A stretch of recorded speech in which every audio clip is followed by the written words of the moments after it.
mind, spirit, or mechanics, the quantum leap from void to being. Chapter 7. The Soul as a Functional Description. Of all the concepts in the vocabulary of human self-understanding, none is more central, more debated, or more emotionally charged than the soul. Every major civilization has had some version of it, an essential, enduring principle of identity that defines what a person truly is, that persists through the changes of life, and that may survive the body's death. In ancient Egypt, the Ka, vital force, and Ba, personality, were believed to continue after death and require the preserved body for support. In Greece, the psyche evolved from Homer's breath soul to Plato's immortal rational essence to Aristotle's conception of the soul as the form of the body. In Hinduism, the Atman is the innermost self, identical with Brahman, reincarnating through lifetimes until liberation.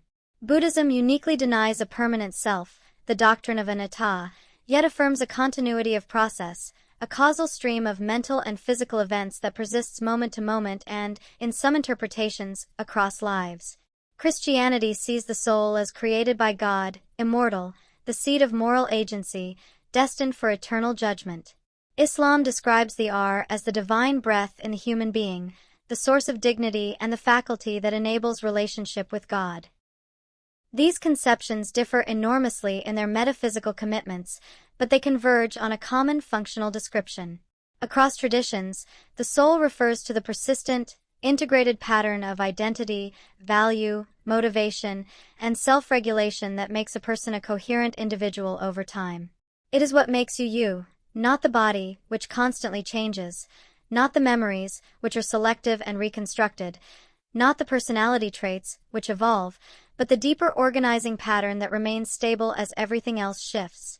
It is the center of gravity around which a life is organized, the part that feels most essentially I. Every spiritual tradition has tried to name, understand, and cultivate this pattern. Modern neuroscience offers a way to ground this functional description in the brain without taking a position on the metaphysical claims that have historically accompanied it. The persistent pattern of self is maintained by several interacting systems. The default mode network generates the narrative self, the ongoing story of who I am. The hippocampus and medial temporal lobe structures encode and retrieve autobiographical memories, the episodes that form the raw material of that story. The ventromedial and dorsomedial prefrontal cortex evaluate actions in terms of their consistency with the self-concept, producing feelings of authenticity or betrayal. The insula integrates interoceptive signals to create the moment-by-moment sense of being a body, the felt aliveness underlying all higher self-experience. And the basal ganglia encode deep patterns of preference and response, the habits and tendencies that constitute character. The self that emerges from these systems is not a thing but a process, not a substance but a pattern.